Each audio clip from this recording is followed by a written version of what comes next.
exit ramp. Ooh! We're in a 2020s urban community garden!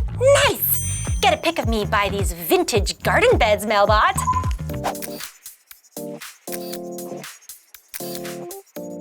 Community gardens have always been a great way to grow fruits and vegetables while getting to know your neighbors.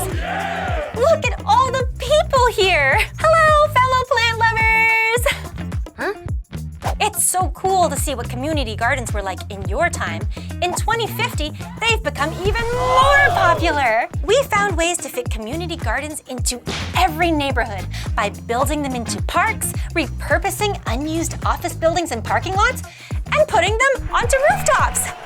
You know what I find, MEL-Bot? Having access to green space sure soothes the mind and helps you relax.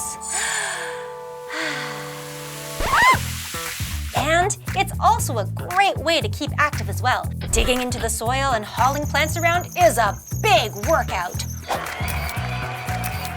Yep, community gardens. They're great for mental health, soothing the mind, the body, and most importantly, the belly.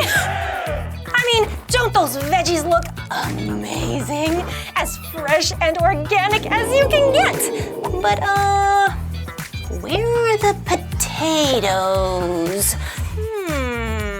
Time to put in some work at this Farm Fresh Rubber Boot Camp, MEL-Bot.